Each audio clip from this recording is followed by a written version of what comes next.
नमस्कार, आप देख रहे हैं हमारा खास बुलेटिन देवभूमि। मैं हूं आपके साथ ऋतु तिवारी पोखरियाल। बुलेटिन की शुरुआत करें उससे पहले आपको सीधे देहरादून लिए चलते हैं, जहां पर पुष्कर सिंह धामी क्या कुछ कह रहे हैं, आइए आपको सुनाते हैं। और हमेशा रहेगा जो सनातन है, ऐसी पद्धति के बारे में निश्चित रूप से हम सबको यहाँ पर आपने अवगत कराया। भाइयों बहनों, दुनिया में जितने भी लोग हुए हैं उन्होंने अपने जीवन में बहुत सारे संघर्षों का सामना किया है। जिन लोगों ने भी इस पद्धति को आगे बढ़ाया है, अगर हम उनके जीवन की बात करें तो उनके जीवन भी लगातार उतार चढ़ावों से भरे हुए थे, परंतु कभी भी उन्होंने इस कठिन काम को कभी भी कठिन नहीं माना और कठिनाई से, संघर्षों से, उसमें से जो हमारे प्रधानमंत्री आदरणीय मोदी जी ने जो एक शब्द अभी जोड़ा है, जय जवान जय किसान जय विज्ञान के बाद जय अनुसंधान, उस अनुसंधान को लगातार खोजकर, अनुसंधान को लगातार शोधित करके, उसका शोधन करके, अनुसंधान करके हमारे सामने इस पद्धति को बहुत आसान बनाने का काम किया है। और जिन लोगों ने भी इस काम को किया है उनकी जिंदगी का अनुमान इसी बात से लगाया जा सकता है कि उन्होंने कहा और उनके जाने के बाद उनके जो स्थान थे जहां पर उनका अंतिम संस्कार किया गया, वहां पर उन्होंने कहा कि वहां पर बोर्ड लगा हुआ था कि मैं व्यर्थ में नहीं जिया, मैं व्यर्थ में नहीं जिया था। यानी कि मैंने अपने जीवन में लगातार कुछ काम किया था और कुछ न कुछ मैं अपने पीछे छोड़कर गया हूं। और मैं इस अवसर पर सभी से यही कहना चाहूंगा कि ये जीवन हम सबको एक बार मिला है और जीवन को अगर मैं आश्चर्य कहूं तो कोई बड़ी बात नहीं है कि हमारे जितने भी ग्रंथ हैं, भागवत हैं, पुराण हैं, सभी कहते हैं कि एक बार अगर मनुष्य का जीवन पूरा हो जाए तो उसके बाद ये जीवन कम मिलेगा। इसको कह पाना बहुत कठिन है। वैसे कहते हैं 84 लाख योनि के बाद, तो मतलब यही कहते 84 लाख योनियों, 84 लाख योनियों के बाद हमारा जब एक बार शरीर पूरा हो जाता है तो उसके बाद 84 लाख योनियों के बाद ही फिर से मनुष्य के जीवन में आने का अवसर मिलता है। तो कहीं न कहीं ये जीवन हमारा, देखिए कितना बड़ा आश्चर्य है कि हमको मनुष्य के रूप में काम करने का अवसर मिला है। तो बहुत मैं व्याख्या में जाऊंगा, क्योंकि मैं कई बार जब ऐसे कार्यक्रमों में आता हूं और मैं जब देखता हूं कि जो लोग परमार्थ के लिए काम करते हैं, स्वास्थ्य के लिए काम करते हैं, लोगों को निरोगी रखने के लिए काम करते हैं, संपूर्ण धरा को स्वस्थ बनाने के लिए काम करते हैं, तो मेरे मन में भी इस प्रकार का भाव आ जाता है कि कहीं न कहीं मैं वो बात बोलूं जिससे कहीं न कहीं मैं स्वयं भी प्रेरणा लेता हूं और थोड़ी सी प्रेरणा अगर उसमें से थोड़ा से कुछ उत्साह, थोड़ा सा प्रोत्साहन हमारे इस क्षेत्र में काम करने वाले लोगों को भी प्राप्त हो जाए तो मैं अपने आप को धन्य समझूंगा। तो इसलिए जीवन में हम कुछ ऐसा करें कि हमारे जाने के बाद भी कोई ये कहे, कोई यही कहे कि आप व्यर्थ नहीं जिए, आपने भी इस जीवन में आकर बहुत सारा काम किया था। इसलिए पहले ही हमारे जैसे शास्त्रों में कहा गया है, अभी आदरणीय अश्विनी चौबे जी ने कहा, शरीरम माध्यम खलु धर्म साधनम, अर्थात शरीर ही हमारे सारे कर्तव्यों को पूर्ण करने का एकमात्र साधन है। तो अपने शरीर को स्वस्थ रखना, इसके लिए क्योंकि ये अनमोल शरीर की रक्षा करना, उसे निरोगी बनाए रखना मनुष्य का सर्वप्रथम कर्तव्य है। और मैं जितने कार्यक्रमों में जाता हूं मैं एक बात जरूर कहता हूं, स्वास्थ्य से जुड़ा हुआ हो या कभी मैं खिलाड़ियों के बीच में जाता हूं तो हमारे उसमें कहते हैं ना कि पहला धन जीवन का ये, दूसरा धन जीवन का ये, तीसरा सुख जीवन का ये। तो मैं केवल एक बात कहता हूं कि सबसे बड़ा सुख और सबसे बड़ा धन अगर कोई है तो निरोगी काया है। पहला सुख भी वही है। और कोई मुझसे पूछे कि पहला सुख निरोगी काया, मैं कहूंगा निरोगी काया। दूसरा सुख तो मैं कहूंगा फिर ये निरोगी काया। तीसरा सुख निरोगी काया। जीवन का अगर हर सुख है, जीवन का हर सुख, तो वो निरोगी काया है। क्योंकि अगर निरोगी काया नहीं रहेगी तो आपके पास जीवन के चाहे जितने सुख हों, जितने प्रकार की सुविधाएं हों, जितने प्रकार की संपत्ति हो, वो किसी काम आने वाली नहीं है। बुद्धि विवेक भी तभी काम करेगा जब आपके अंदर आपकी निरोगी काया होगी, और वो निरोगी काया ही आपको जीवन के हर क्षेत्र में आगे बढ़ाने का काम करेगी। इसलिए स्वस्थ रहना, शरीर की रक्षा करना, निरोगी बनाए रखना हम सबका पहला कर्तव्य होना चाहिए, सर्वप्रथम कर्तव्य होना चाहिए। और वैसे भी अगर हम बात करें तो विश्व में मानव शरीर ही एक ऐसी मशीन है जिस मशीन में ऐसे यंत्र लगे हैं जिन यंत्रों का निर्माण, आज अभी पंकज पांडे जी अच्छी बात कर रहे थे कि होम्योपैथी में जो है जिस प्रकार से ज्ञान विज्ञान अनुसंधान आगे बढ़ा है, उसको भी कहीं न कहीं साथ में लेकर चलने की आवश्यकता है।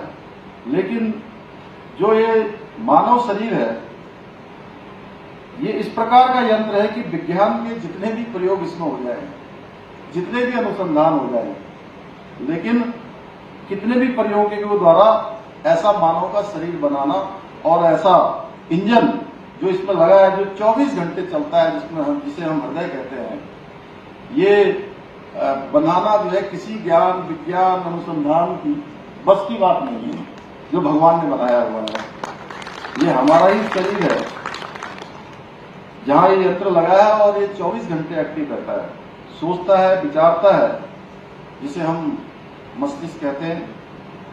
ये हमारा शरीर इतना बहुमूल्य है कि इसे स्वस्थ रखना भी उतना ही आवश्यक है। जैसे आज के समय में जिस प्रकार का वातावरण हो गया है, खान पान हो गया है, इसके बीच में निश्चित रूप से जो हमारी जीवन शैली हो गई है, जैसा अश्विनी जी ने कहा कि आप लोग तो डॉक्टर लोग हैं, चिकित्सा के क्षेत्र में काम करने वाले हैं, नियमित रूप से अपने कार्यालय जाने वाले हैं, लेकिन जो राजनीति के क्षेत्र में, समाज के क्षेत्र में काम करते हैं, उनके लिए शरीर को स्वस्थ रख पाना, अपनी दिनचर्या का पालन कर पाना, नियमित रूप से खाना खाना, नियमित रूप से सोना, नियमित रूप से व्यायाम करना, ये काफी कठिन है। और ऐसे में शरीर पर लगातार प्रतिकूल प्रभाव पड़ता है, और इस माहौल में और भी अधिक आवश्यकता हो जाती है कि हम अपने शरीर को जितना अच्छा रख सकें, जितना उसको स्वस्थ रख सकें, उसका ख्याल रखें। क्योंकि जिस गति से आज हमारे आसपास लोग बीमार पड़ रहे हैं, उसका एक बहुत बड़ा प्रमुख कारण अगर कोई है तो जीवन शैली है, और उसमें आए हुए जो अनेकों प्रकार के बदलाव हैं। देखिए, पहले जो हमारा सोने का समय होता था वो काफी पहले हो जाता था। मैं समझता हूँ कि मैं स्वयं ग्रामीण परिवेश में पला बड़ा हूँ, तो उस समय में बिजली भी नहीं होती थी, तो जल्दी 8 बजे मुझे लगता है कि मैक्सिमम होता था सो जाते थे, और भोर में 4 बजे सब जग जाते थे। अब मैं देखता हूँ छोटे छोटे बच्चे, मैं अपने ही बेटे की बात करूँ, छोटा 9 साल का है, वो किसी दिन अगले दिन छुट्टी होती है, 12-1 बजे तक सोता ही नहीं। सवेरे उठाओ तो कहता आज ही सो रहा हूँ, आज ही सो रहा हूँ। 10 बज जाता है, 11 बज जाता है। तो इस प्रकार की शैली, और मैंने बहुत देखा कि आज लोग जो हमारी आधुनिकता की, भौतिकता की जो दौड़ है, उस दौड़ में रात तक, ज्यादा देर तक काम करना भी जो है एक तरह से उसको क्या माना जाता है, सुरेखा जी, उसको थोड़ा ज्यादा एडवांस माना जाता है कि जल्दी नहीं सोना, देर से जागना, जो इस प्रकार की जीवन शैली, और रात को देर तक भोजन करना, ये सारी बातें मैं इसलिए कर रहा हूं कि ये बातें आप सबके माध्यम से, क्योंकि आप यहाँ पर एक व्यक्ति के रूप में, एक प्रतिनिधि के रूप में बैठे हैं, लेकिन आप सब लोग, जितने लोग भी सभागार में हैं, मैं कह सकता हूं कि सैकड़ों की संख्या अगर यहाँ पर होगी तो एक एक व्यक्ति को मैं कम से कम 1000 व्यक्ति का प्रतिनिधि यहाँ पर मान सकता हूँ। इसलिए मैं चाहता हूँ कि ये बात मैं आप सबसे शेयर करूँ। ये बात मैं किसी भाषण के रूप में नहीं कह रहा हूँ, बात तो मैं कुछ और सोच के आया था, लेकिन मैं यहाँ पहुंचा तो मुझे लगा कि ये बात जरूर आपसे शेयर करनी थी कि जो हमारी पद्धति है, जो जीवन जीने की पद्धति है, जो हमारी संस्कृति के साथ जुड़ी हुई, हमारे संस्कारों के साथ जुड़ी हुई, भारत के साथ जुड़ी हुई जो पद्धति है, उस पद्धति को आज पूरी दुनिया मान रही है। देखिए, जब कोरोना महामारी आई थी तो कोरोना महामारी के समय में सारी पद्धतियां फेल हो गई, सारी दवाइयां फेल हो गई, काम ही नहीं करती थी कोई दवाइयां। उस समय में लोग यही योग, ध्यान, आयुष, होम्योपैथ, काढ़ा और तमाम चीजों की ओर पुनः लौटे थे। ऐसे समय में जब कोई सहारा नहीं दिख रहा था तो हमको जो है ये हमारी ये पुरानी पद्धति ये याद आ रही थी। तो निश्चित रूप से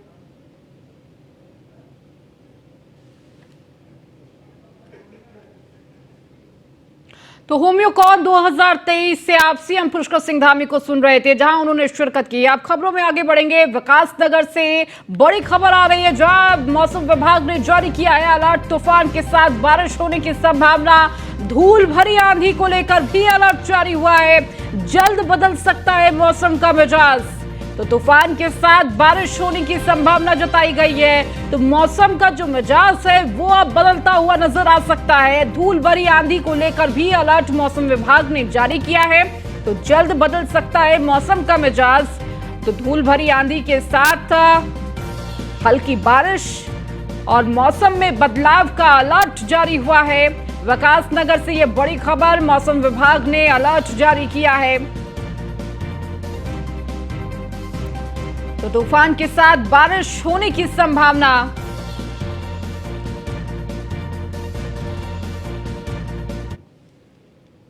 अगर आप चारधाम यात्रा पर उत्तराखंड के लिए निकल चुके हैं तो ये खबर आपके लिए है, क्योंकि मौसम की मार एक बार फिर से केदारनाथ यात्रा पर ब्रेक लगा सकती है। इसीलिए अपनी तैयारी आप दुरुस्त रखिए, ताकि किसी भी आपात स्थिति से निपटने के लिए आप खुद तैयार रह सके।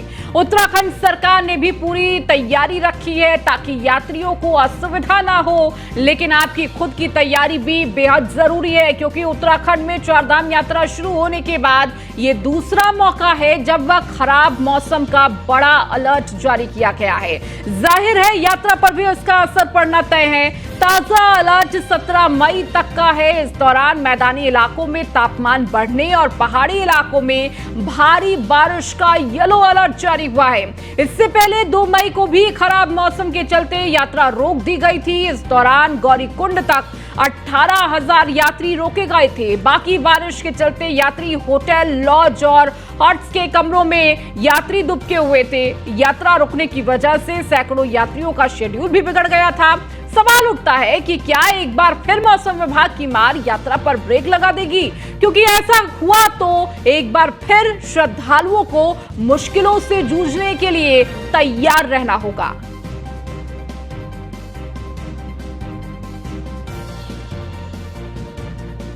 तो चारधाम यात्रा करने वाले सभी यात्रियों के लिए ये सावधान करने वाली खबर कि अगर आप उत्तराखंड जा रहे हैं, चारधाम यात्रा करने की सोच रहे हैं, तो एक बार मौसम का अलर्ट जरूर जान लेना चाहिए, क्योंकि एक बार फिर से मौसम का मिजाज बदल रहा है। लेकिन इस मौसम के मिजाज बदलने से यात्रा पर असर भी देखने को मिल सकता है। पहाड़ी इलाकों पर बारिश का येलो अलर्ट जारी हुआ है और कहीं ना कहीं देखिए, इससे पहले जब मौसम का अलर्ट जारी हुआ था, मौसम खराब हुआ था, तब इस यात्रा को रोकना पड़ा था और सभी यात्री थोड़ी परेशानियों का सामना भी उन्हें करना पड़ा था। एक बार फिर से वही स्थिति निकलकर सामने आ रही है। पहाड़ी इलाकों में भारी बारिश का ये अलर्ट जारी हुआ है। और अधिक जानकारी के साथ हमारे विशेष संवाददाता सुदीप जैन हमारे साथ जुड़ चुके हैं। सुदीप, देखिए अब उत्तराखंड में मौसम का मिजाज बदल रहा है, खासकर चारधाम यात्रा पर जो लोग जा रहे हैं उनके लिए सावधान रहना बेहद जरूरी है, क्योंकि एक बार फिर से इसका असर पड़ सकता है। मौसम विभाग ने अलर्ट जारी किया है, जिसके मुताबिक निचले इलाकों में बूंदाबांदी और ऊंचाई वाले इलाकों में बारिश हो सकती है और बारिश सामान्य से मध्यम हो सकती है। तो लिहाजा जो लोग चारधाम जा रहे हैं उनको सावधानी बरतने की जरूरत है और इस बात का भी ध्यान रखें कि मौसम विभाग का अलर्ट क्या है और स्थिति प्रशासन की क्या सूचना है। बिल्कुल सुदीप, और कहीं ना कहीं लोगों को सतर्क रहने की बेहद जरूरी है सुदीप। इसके साथ ही साथ देखिए, जब इससे पहले जब मौसम का अलर्ट जारी हुआ था, मौसम खराब हुआ था, चार धाम यात्रा पर असर उसका देखने को मिला था और कहीं ना कहीं यात्रियों को परेशानी का सामना भी करना पड़ा था। इस बार जब एक बार फिर से वही स्थिति बनने की अलर्ट जारी हुआ है, तो किस तरह से अधिकारियों की तैयारी है, इसके साथ ही क्या वही स्थिति एक बार फिर से देखेंगे हम? जैसे कि चार धाम में अधिकारियों की तैनाती की गई है जो जी। इस प्रकार से मौसम बिगड़ने और अलर्ट आने पर यात्रा को रोकते हैं। धाम की ओर जाने वाले यात्रियों को पहले ही पड़ाव पर रोका जाता है, तो वही इस बार प्रयास किया जाएगा, परंतु अभी ऐसी स्थिति नहीं हुई है कि यात्रा को रोका जाए, क्योंकि 1, 2, 3, 4 जो मई को मौसम बिगड़ा था उसमें बहुत अधिक बर्फबारी और बारिश हुई थी। ठीक है सुदीप, और देखिए आप कहीं ना कहीं लोगों को भी सतर्क रहना चाहिए, क्योंकि एक बार फिर से हो सकता है कि इस यात्रा पर इसका असर भी देखने को मिले। सुदीप, इसके साथ ही साथ देखिए लगातार बड़ी संख्या में पहुंच रहे हैं यात्री और लगातार लोगों की संख्या देखते हुए व्यवस्थाओं पर भी थोड़ा असर तो देखने को मिलता ही है। सुदीप, अभी मौसम का अगर हालचाल जाने तो क्या कुछ अभी मौसम की स्थिति बताई है जा रही है? देखिए, मौसम फिलहाल निचले इलाकों में बदली है और कुछ ठीक है सुदीप, आप लगातार जुड़े रहिए हमारे साथ। विक्रम सिंह, निदेशक मौसम विभाग, जुड़ चुके हैं। विक्रम जी, आपका न्यूज़ वन इंडिया पर स्वागत है। और जिस तरह से उत्तराखंड की जो मौसम का मिजाज है वो बदल रहा है और इसका असर कहीं ना कहीं चारधाम यात्रा पर भी पड़ सकता है, क्या कुछ अभी निर्देश मौसम विभाग की तरफ से? नमस्कार जी। देखिए, आज के लिए एक पश्चिमी विक्षोभ निकल रहा है, तो थोड़ा असर उसका हमारे यहाँ भी दिखेगा उत्तराखंड में जी। तो उसकी वजह से जो रेन और थंडरस्टॉर्म वाली जो एक्टिविटी वो दिखेगी खासकर। तो उसी के संबंध में हमने बोला है कि जो हमारे अंदर के डिस्ट्रिक्ट से उत्तरकाशी, चमोली, पिथौरागढ़, जी। रुद्रप्रयाग और बागेश्वर, जिनमें की चारधाम लोकेशंस भी आती हैं, जी। तो आज वहाँ थोड़े डेवलपमेंट होंगे और उसमें जो है लाइटनिंग है या फिर जो थंडरस्टॉर्म होता है उसमें ओलावृष्टि है, तो कहीं थोड़ा बहुत दिख सकती इस तरह की चीजें। जी। तो खासकर आफ्टरनून आवर्स में जो भी आपके खासकर जो एयरक्राफ्ट वगैरह ऑपरेट होंगे तो उनको थोड़ा ध्यान देना चाहिए कि कोई एक्सीडेंट या ऐसी चीज उसमें ना दिखे। बिल्कुल, तो इस चीज के लिए बोला गया। जी जी विक्रम जी, इसके साथ ही साथ क्या ये स्थिति और ज्यादा बिगड़ सकती है, क्योंकि जब पिछली बार मौसम खराब हुआ था तो यात्रा को रोकना पड़ गया था, क्या ऐसी स्थिति एक बार फिर से बन सकती है? नहीं, देखिए इस तरह का तो अभी कुछ है नहीं, थंडरस्टॉर्म एक्टिविटी हुई है उसी के लिए हमने थोड़ा बोला है। लेकिन आप ये कह सकते कि अभी 17, 18, 19 अगर मैं बात करूं 3-4 दिन आगे जी, तो उसमें जो तापमान है वो भी बढ़ेंगे और जो हवाओं का रुख है वो भी बदल रहा है। वो हमारी साउथ ईस्ट या साउथ वेस्ट से आ रही है उत्तराखंड पे जी। तो जो मेल्टिंग ऑफ आइस है वो कहीं ना कहीं बढ़ने वाला है 17, 18, 19 की अगर मैं बात करूं जी। तो उससे हो सकता है कि थोड़ा बहुत एवलांच जो रूट्स हमारे कहीं कहीं पर ऐसा होता है, तो उस चीज को थोड़ा हमने बोला है कि इसमें भी ध्यान रखना चाहिए, प्रशासन को उस पर भी ध्यान थोड़ा देंगे तो वो चीज हो सकती है। हालांकि वो ऐसा जो बारिश है उससे नहीं होना है जी, तो तापमान की वजह से, लेकिन ऐसा बढ़ती है चीजें। जी विक्रम जी, आखिरी सवाल है, क्योंकि देखिए ये खबर भी हमारे यात्री देख रहे हैं और लगातार हम उन्हें सावधान भी कर रहे हैं कि किस तरह से उन्हें इस स्थिति में निपटने की जरूरत है। क्या कुछ यात्रियों को ध्यान रखना चाहिए इस दौरान, क्या सावधानी बरतनी चाहिए उन्हें? देखिए, यात्रियों के लिए तो ये है कि तैयारी से जाएं, अपना जो भी गर्म कपड़े हैं या रेन से बचने के लिए साधन है वो सब करना चाहिए। जी। दूसरा, जो प्रशासन जिस तरह से संचालित कर रहा है, काफी ध्यान उस पर दे रहा है, तो वो जो निर्देश देते हैं उसको भी जो पालन करें और उनका निगरानी वो लोग भी रखे हुए हैं, एक्चुअल निगरानी जो साइट पे जाके जहाँ पे कुछ इस तरह की चीजें हो सकती कि इस तरह का आ सकता है तो वो भी ध्यान रख रहे हैं उस चीज का। तो ये है कि जो निर्देश मिलते हैं वो भी अमल करें और साथ में जो फोरकास्ट वगैरह उसका भी एक अपने लेके चलेंगे जिससे जो पता रहेगी किस तरह की वेदर एक्टिविटी मिल सकती है। ठीक है विक्रम जी, बहुत शुक्रिया हमारे साथ जुड़ने के लिए।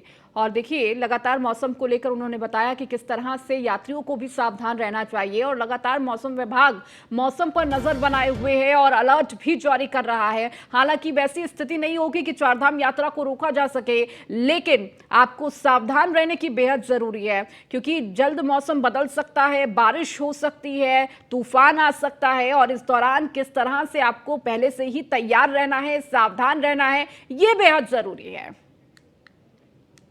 खबरों में आगे बढ़ेंगे। विकास नगर में कर्नाटक में हुई जीत के बाद जीत का जश्न मनाया गया। नगर पंचायत सेलाकुई में पार्टी कार्यकर्ताओं ने ढोल बजा एक दूसरे को मिठाई खिलाकर खुशी मनाई। साथ ही कांग्रेस कार्यकर्ताओं ने आतिशबाजी भी की है। इस अवसर पर पार्टी के कोषाध्यक्ष यानेंद्र शर्मा ने कहा कि कर्नाटक की जनता का आशीर्वाद पूरे देश में बदलाव की शुरुआत साबित होगा। उन्होंने कहा कर्नाटक की जीत का श्रेय कांग्रेस पार्टी के शीर्ष नेतृत्व को जाता है और यह तस्वीर बताती है कि किस प्रकार बीजेपी सरकार में लोगों पर अत्याचार और जुल्म किए हैं, पर अब कांग्रेस की जीत इन सभी अत्याचारों का एक जवाब है।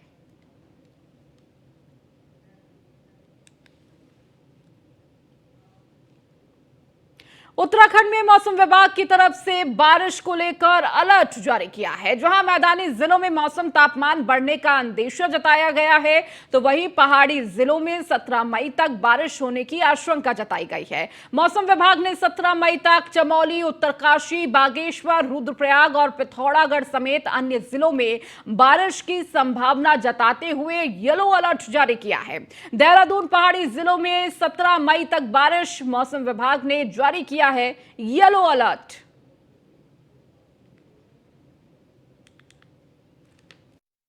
तापमान बढ़ेंगे आगे भी और 16 से लेके 19 तक जो है इसके दौरान है और भी थोड़ा तेजी से बढ़ेंगे, क्योंकि जो हवाओं का रुख है वो बदल रहा है और उसकी वजह जो स्नो का मेल्टिंग रेट है वो भी काफ़ी बढ़ने वाला है।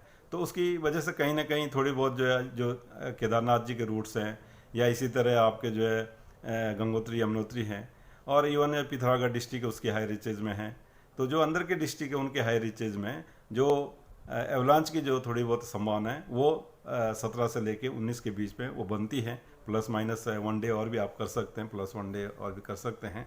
तो उसके दौरान इस तरह की संभावना बनती है कि जो टेम्परेचर्स भी बढ़ेंगे और हवाओं के रुख में भी बदलाव है, तो उसकी वजह से जो कहीं ना कहीं।